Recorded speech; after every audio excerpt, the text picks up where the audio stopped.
Well. Good morning, as they say. Making up for the fact that I didn't do a live stream last night.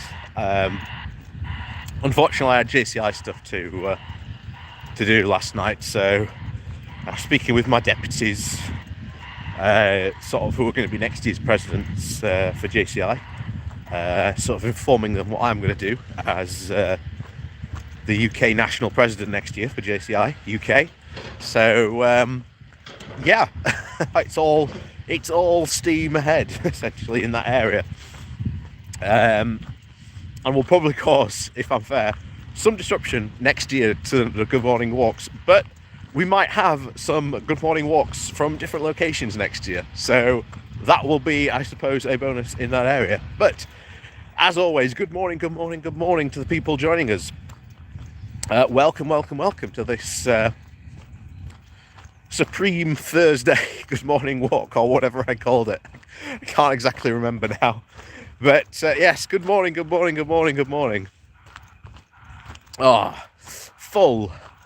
of the joys of spring, as they say. Even though it didn't look like it. Clouds in the sky. Slightly cold, but still slightly warm. Like I say, I'm still wearing a t-shirt.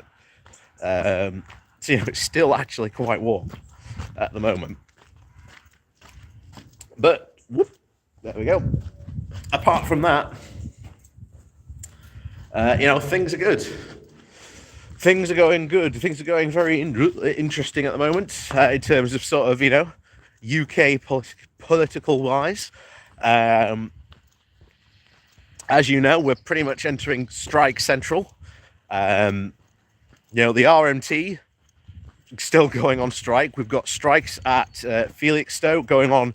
I think they're ending sort of the first week today. I think at Felixstowe, and that is of course one of the UK's biggest container ports. In fact, it's, I think, the 13th largest container port in all of Europe, if I remember correctly. So that is going to have a significant knock-on effects, especially to sort of supply chains, as some of these things often tend to do. It's not the week you have the strike, it's sort of the coming week where some of these problems sort of start to materialize. So there will probably be a lot of knock-on effects we'll probably start seeing very soon in regard to those areas. You've also got the Royal Mail going on strike as well. I think they're on strike at least the next couple of weeks or so when they go on strike.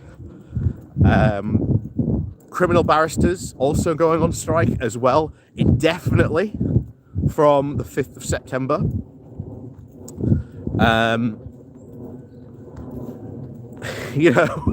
We've got teachers. They're talking about going on strike at some point. I don't know if they've announced a date yet when they're going to go on strike. So that's going to be coming. We're looking at potentially, I think, nurses and some form of like NHS strike going on at the same time. Yeah. All these strikes going on. It's really not a good look for the government, to be honest. And look at this guy here. Look at him. Look at his little curly hair.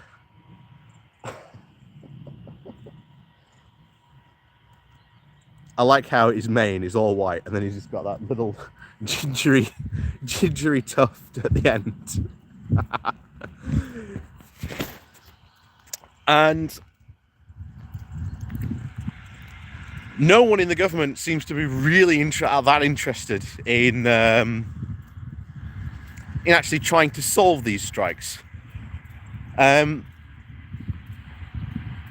Most of them are full on in denial of, how dare these people go on strike? How dare these people, ask for more money? But then again, we shouldn't really be surprised.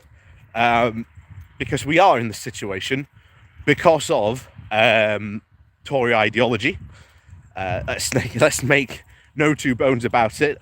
The party since 2016 has rapidly been taken over by essentially right-wing libertarians who are determined to get their ideology fully on board, and the government pursuing it to the fullest extent. Jacob Rees-Mogg very recently came out and said, after Brexit, there's certain things and functions the government shouldn't be supplying. What exactly, again, they never say. It's the same for regulations. And that's worrying as well, because ultimately Liz Truss is going to win. At this point, if anyone thinks Rishi Sunak is going to win, well, I think they're very, very wrong to try and predict that he can somehow pull out ahead in this race. I don't see how he wins. I really don't see how he wins, because postal votes, I think, have to be in by Friday, I think it is, for the contest. And I think the voting will be over the weekend. Before that, I think you can still vote online right up until the day before they count the votes. And then, Liz Truss is going to win. And it's going to be a landslide, This is going to be a landslide. This is not going to be close. And I think people are fooling themselves, really fooling themselves, if they think that this is going to be close. No. News story I want to go over, at least I'll be covering later today, is the reaction from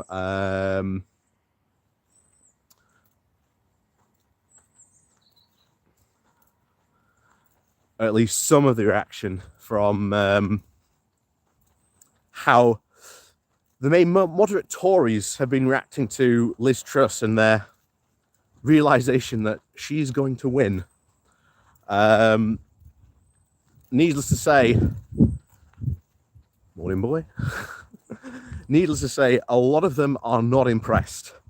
A lot of them are not impressed with the fact that she is so determined, and won this competition. A lot of them are not impressed. You may remember right at the start of this contest, we went to Conservative Home. Fascinating blog. Absolutely fascinating blog. Not because, you're getting anything newsworthy, but it's a fascinating insight into what some of the Tory MPs and sort of the thought leaders of the Tory party actually think. So it's fascinating just to look at it from that point of view. Does she get to see how delusional, some of the thinking really is, and just how crazy some of it does go. Certainly for some of the thinking.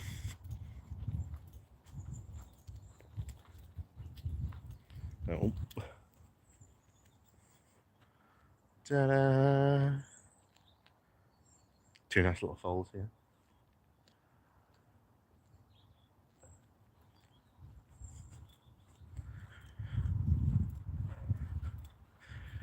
But the moderates of the Tory party are not very happy that Truss is going to win. And as I said again just this last week, I really do wonder if there's going to be a strike back against and sort of a pushback. It's possible, maybe, but then how strong is that faction in the parliamentary party versus how strong it actually might be in the non-parliamentary party, and what actions can they take? Needless to say, I think the Tory conference could be quite interesting when that happens. Obviously, it'll be, I think, Liz Truss's first big speech to the party, so that'll be probably something interesting that we're going to have to cover. We'll get at least a certain sense of ideas of the craziness that is on offer, and probably an even deeper insight into the incoherent ideology that Liz Truss seems to have of, you know, wanting to do all these tax cuts while at the same time promising all this investment. You know?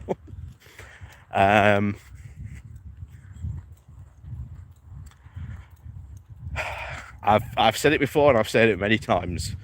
November is going to be interesting. November is where all this kicks off.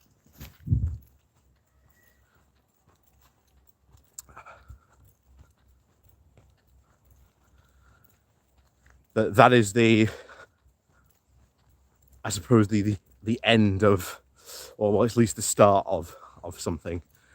Because you've had, well, a government essentially on autopilot. And I don't know if anyone saw James O'Brien's video yesterday. Something I wanted to go over on stream. In fact, we'll be going over the Le Monde article probably today as well that he went over about the sad, sorry state that the UK is in. And just airlines alone, it's still absolute chaos. I'm very, very glad that I decided to take the Eurostar over to Bruges just a couple of, just over 2 months ago now. Probably a very, very smart decision to take, given the fact that the airlines are in absolute chaos still. And again, that's all down to Brexit. It's all down to the fact that airlines had to lay off a load of staff, that they weren't supported by the government, even though if you can go back and remember, the airline industry was going, yeah, we need a bit of support during this time. Can you help us? Of course, the government didn't really do that. And something else James O'Brien brought up, I think it was like the amount of local pubs that are worried that they're not going to survive the winter.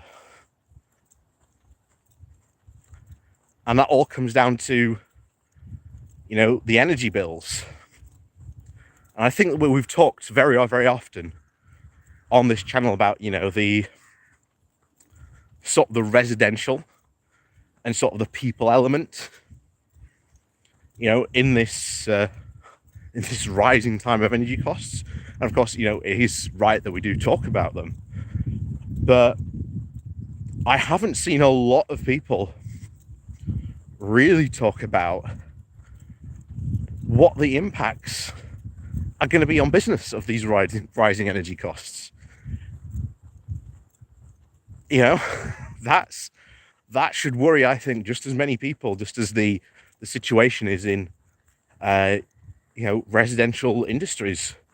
If you've been like a food business, if you're in a food business and you've got to, have like a heater, like a fridge on like 24/7, and you've seen those massive industrial refrigerator units, how much power is that costing you? And with the prices set to go up on Friday, it's not very good. I think you could see a lot of small businesses really suffer during this point.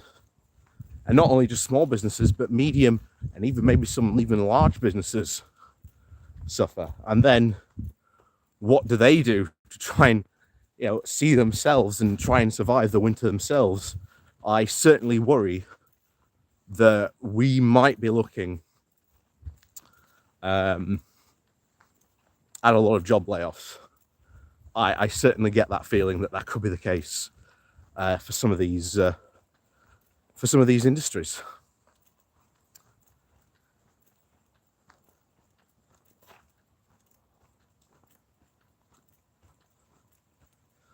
And I do feel that this isn't going to, this is going to get really bad. And I think, James O'Brien said yesterday,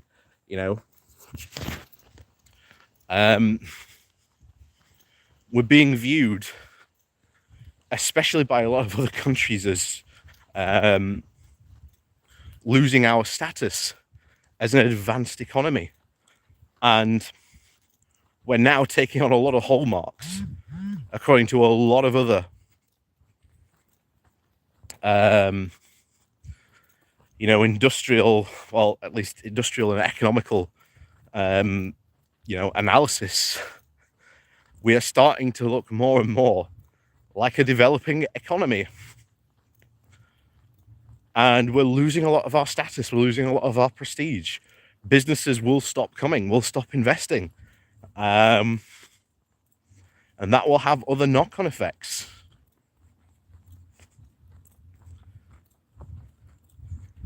And at the end of the day, the real solution is we need to get rid of the Tories. That's what we need to get rid of. But in terms of what you've seen recently on Twitter of people calling for a general election, no, not going to happen. Not going to happen. The Tories know the position they're in. The Tories absolutely know the position they are in. They have a huge majority. They do not want to risk that huge majority disappearing. They've already learnt that lesson under Theresa May. And when you look at the polls, none of the polls look good. Even if I think, as a lot of people are suspecting, you'll get a little bump when Liz Truss comes in. You always tend to see that. New leader comes in, bump in the polls. I don't think that's going to happen. I think there will be a bump, but I don't think it'll be a massive bump. And I think with Liz Truss going to be the absolute disaster that she is going to be. Yeah. Put it this way, polls are not going to last long, and I would be heavily suspect whether it is Liz Truss that actually takes the Conservative Party into the next general election. I would be very suspect about all that. Very much so.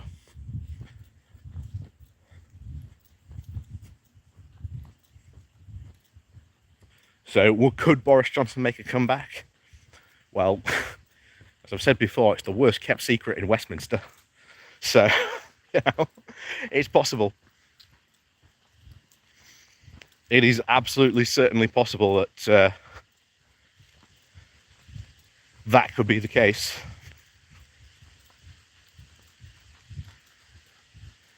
But that's something we're going to have to keep an eye on. Almost certainly. We're going to have to keep an eye on what happens there. And of course, something I want to show you here. We talked about, river quality very recently, and the fact that, you've got all sorts of rivers up and down the UK being very much so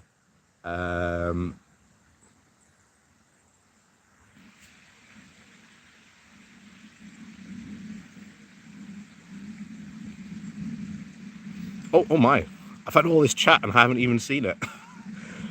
I've just been wondering where all the chats are going. I'm like, where is everyone? Now found you all. Yeah, that's weird. Yeah, good morning, everyone. Yeah, good morning. Sorry, I haven't been keeping up with the chat. I don't know why that's happened. Yeah, I can see you all now. Mitch, good morning to you.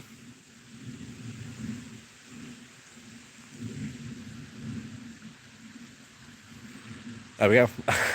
Yeah, here you are. Yeah, I can see you now. I don't know why that happened. That was weird.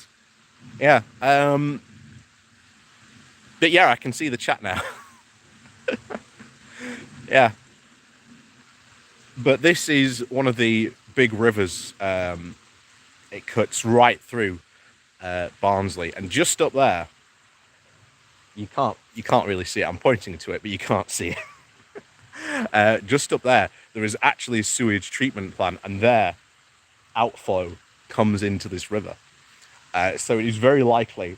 I think if you were to actually come and test this river, I think you'd find it might be quite polluted.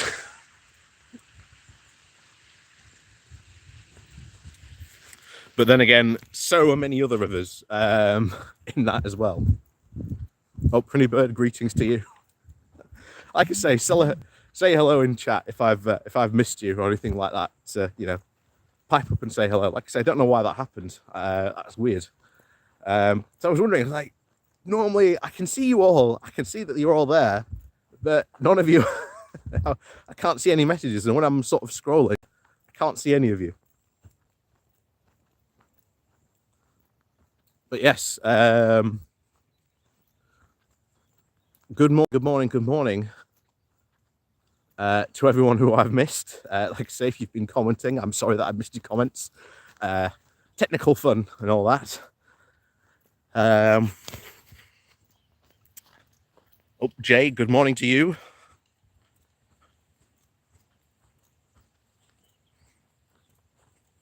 Yeah, I pressed the wrong button, excuse. But I just set it up as I normally did, and then I'm like, why can't I see the chat? Why isn't the chat coming through? And I just sort of pressed the button to go through, and I'm like, oh, okay, that might be why. Yeah. According to the EU, what was that RC? According to the BBC, the level of pollution is illegal under EU law. Yeah, doesn't surprise me. Doesn't surprise me. Because they have voted several times to pollute England's rivers. And like I say, this is the second summer in a row where we've had, you know, sewage, raw sewage being pumped out onto all the beaches. And of course, there's a lot of people in the right wing who have been very, very much determined to try and blame it on the weather and say, oh, it's not the government's fault. It's not these, poor companies' fault. They were just having to deal with the weather. It's the weather's fault. That's what did it.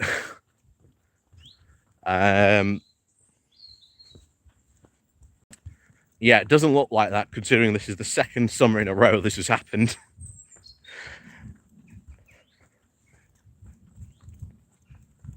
So, X to doubt the government on that one. But I think that's going to be a big scandal, I think, when Liz Truss comes back. And you've already seen Angela Rayner tweet about this a couple of times, saying, hey, this is going to be a big scandal. The Tories need to answer for all this.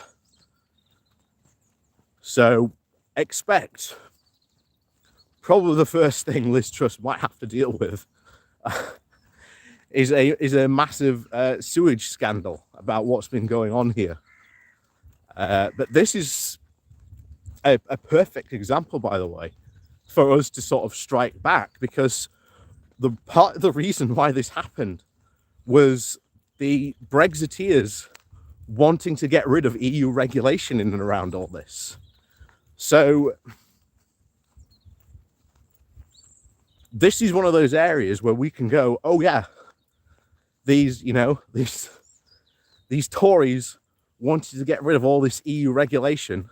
Look what happened when they got rid of the regulation around, the environment and clean waterways. Look what happened there.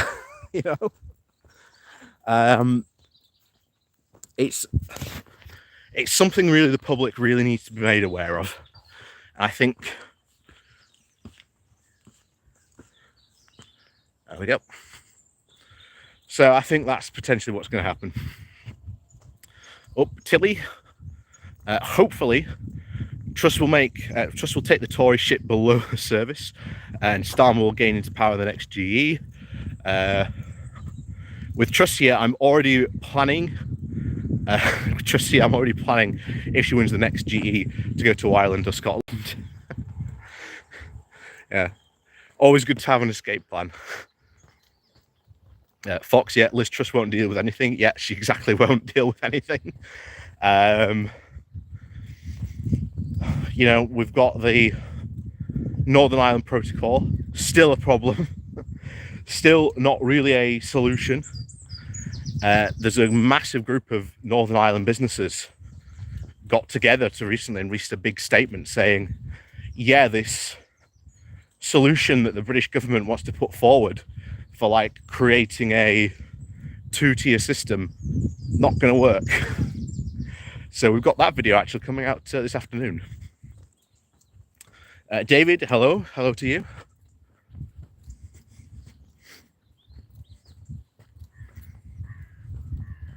If the pollution reaches the EU, the teams of the TCA means sanctions can be taken against the UK. Yeah, it doesn't surprise me. And they will. Because it is only a matter of time before that happens. And, the EU will punish the UK for that. Absolutely punish the UK for that. Chthonic, ahoy. A surprise indeed.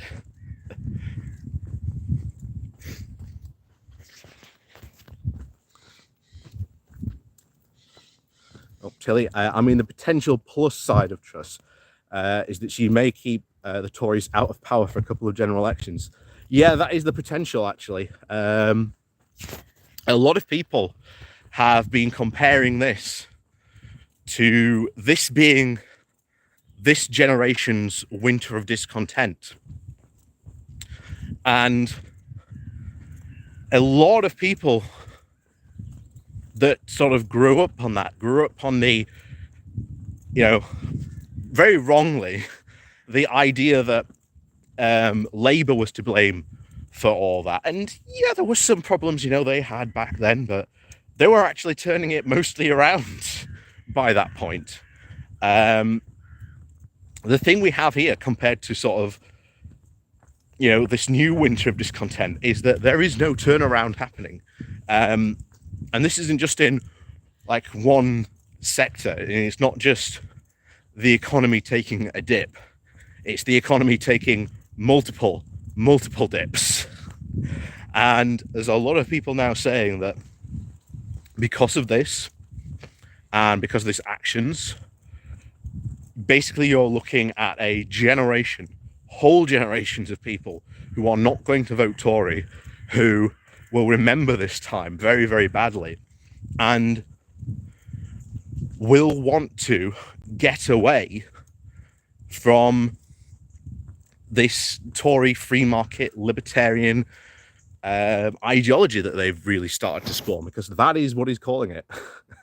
Chris, you call it a dip, I call it a dive. Yeah, true. Maybe it's like multiple dives, but it's the diver who runs back up to the top and then just jumps off again. Oh, Colin, good morning to you.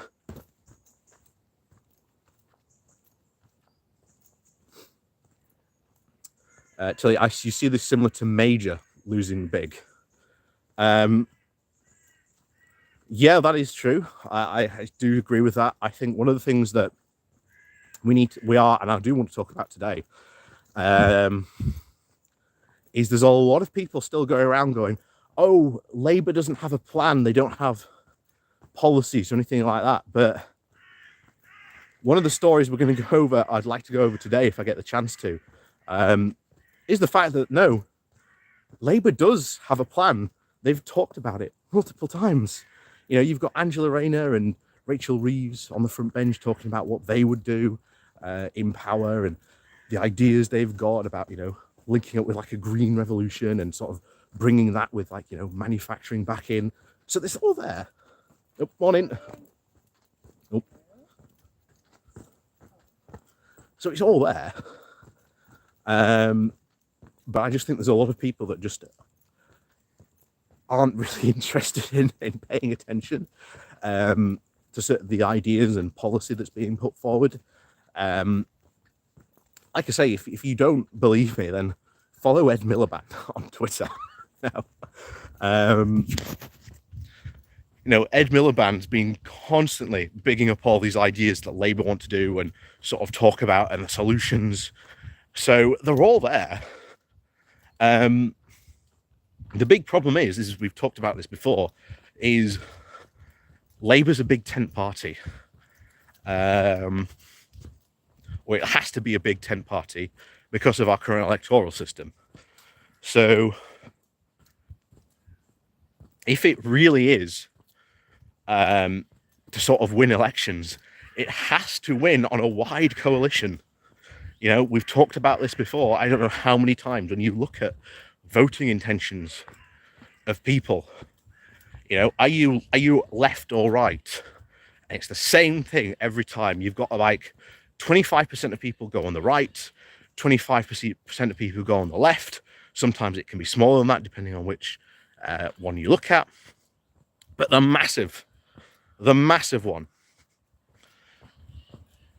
is the people who class themselves as centrists, with about 35% or 30%, again, depending on which one you look at. So if you've got a massive 30% of people who are these centrists, you cannot win an election alone just relying on the left or even just the right. You've got to be able to grab a substantial amount of those centrists. You know, like it or not, that's how you've got to play politics. You've got to appeal to people, and that means sometimes appealing to people and doing policies that you may not necessarily 100% agree with, but will win you elections. And I think there's a lot of people on the left who would rather lose an election on principle than actually sort of, you know, want to win an election by putting forward a policy where they don't 100% agree with them. And that's, by the way, what's happening to the Tories right now. The Tories are moving even more and more in this hard right direction, and they are scaring away all those centrists, all those moderates. Their ideas are scared away all the farmers. In the past two by-elections, the biggest two swings away from the Tories down south that won those Lib Dem seats were the fact that farmers switched from the Conservatives over to Lib Dem.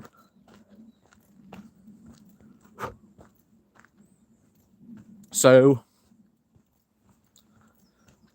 that's just the case here at the moment. And, you know, that's the political reality, that Labour has to be a big tent party because of how our voting system is. Like it or not, that's the way it is. And fortunately, you know, everyone's here playing Monopoly, and then some people would rather play Cluedo. And the problem is, if everyone's playing, you know, Monopoly and you're playing Cluedo, well, you're obviously going to lose the game of Monopoly every single time, because the rules of Cluedo are not how you play Monopoly, it's how you play Cluedo. So, yeah, and this is going to, I think there's a lot of people who have said that this is going to be their their Corbyn moment, which I think that could be quite interesting if that turns out to be true. With Liz Truss pulling the party into this crazy ideological alley that most of the party and even most of the public do not actually want. It's going to be very, very interesting, to say the least. At this point. Oh, Stephen, greetings to you from Spain.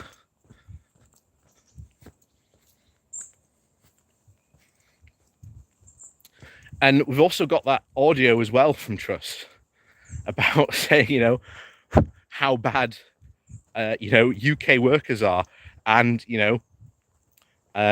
people blaming sort of Europe and migrants for UK's problems, which, is going to get so much airplay during the next general election if she is Prime Minister. Oh boy, is that going to get some serious airplay.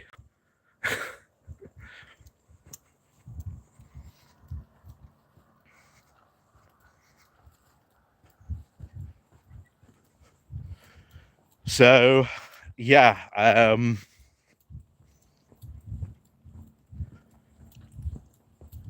it's going to be interesting when Truss comes in.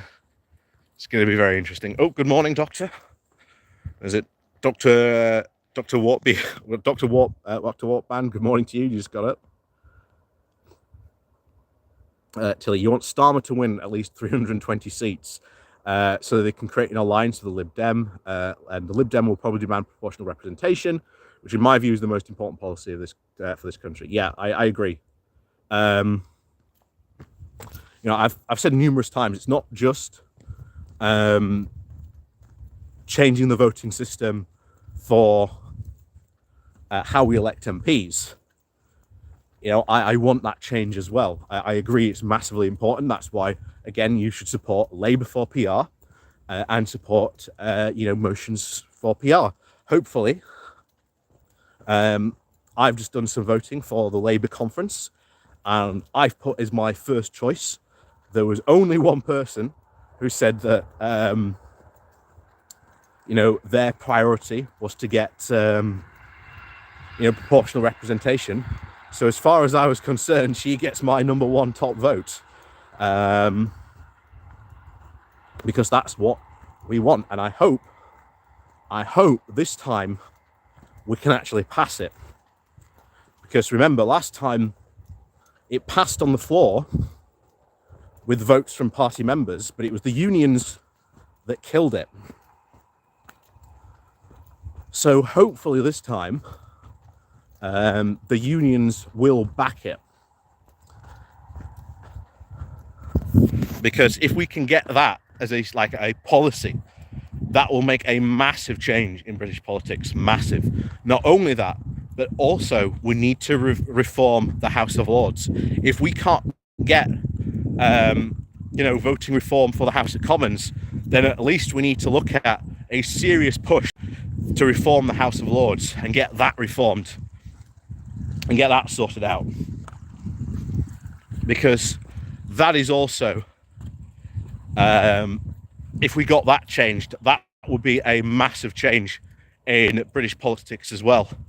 Because at that point you'd have two elected houses, and even if, let's say, the Conservatives got in like they did in 2019 with this massive majority, a House of Regional Representatives based on proportional representation would not give the Conservatives enough sort of power in the second house to be able to push through any of their legislation. So this would certainly push the Tories into being a lot more moderate with their bills. Things like the Rwanda plan would have never have been passed. The environmental bill that's, basically, laying waste to our coastlines and, and rivers and polluting them on a massive scale would not have happened.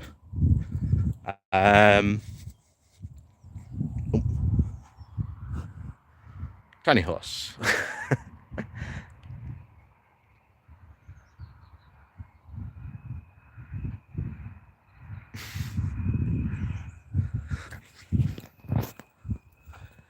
So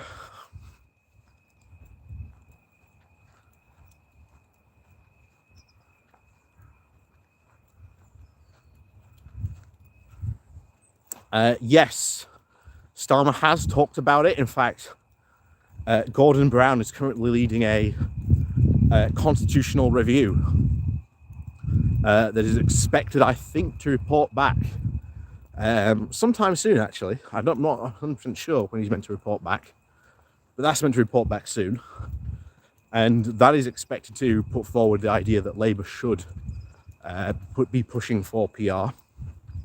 And, of course, a reform of the Lords as well, at least from what we've heard.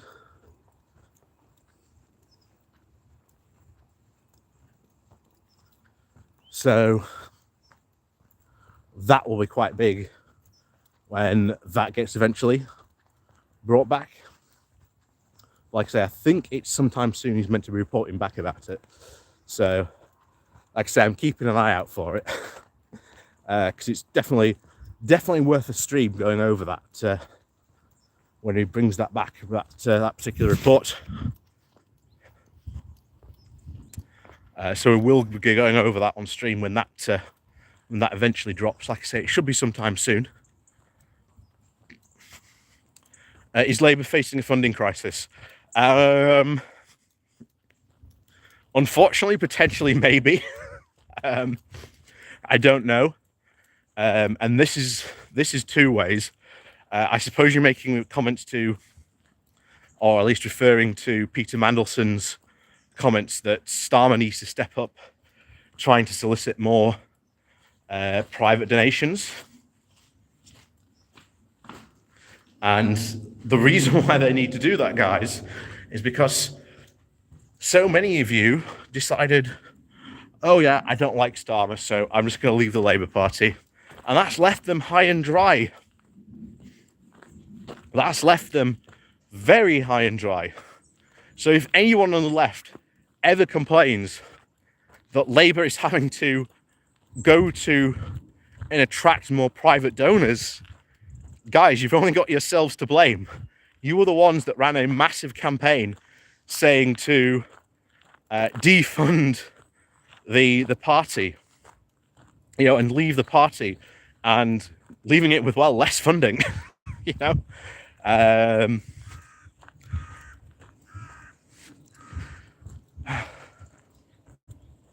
No, Starmer did not kick everyone out.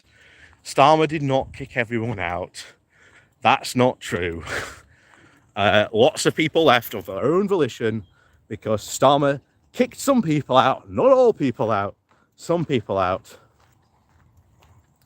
And essentially, as we've said before, when it comes to voting intentions, people don't seem to understand.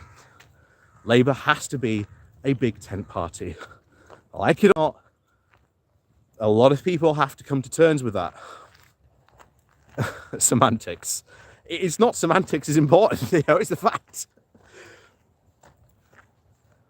And why did all these people left? Because there were some people on the left trying to pull huge campaigns saying that you should leave the Labour Party, withdraw your donations for no other reason than it was Keir Starmer. And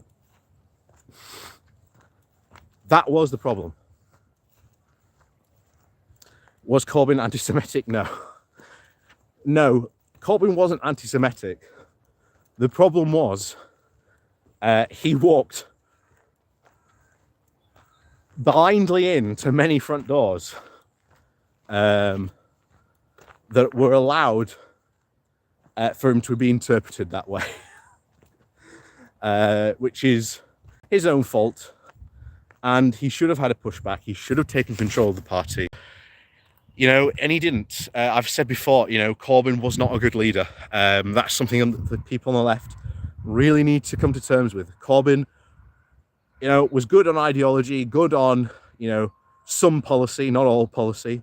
But when it came to actually being a leader of the Labour Party, he really wasn't that good. He really wasn't that good. He could not lead a large coalition of different people with different ideologies on the left in his own party. But that's the unfortunate, annoying truth about Corbyn. So, as always, thank you very much for joining me this morning. It was an absolute fantastic time, as always. Thank you very much for joining me this morning. Like I say, this is sort of a make-up stream for not having a Wednesday live stream last night. I do apologise again about not pressing the button correctly. I don't know why that didn't happen, so I wasn't seeing the chat for a bit. But as always, like I say, thank you very much for joining me this morning, and we'll see you all on Saturday for the Good Morning Walk on Saturday, and we'll see you all very soon. So, as always, thanks for now.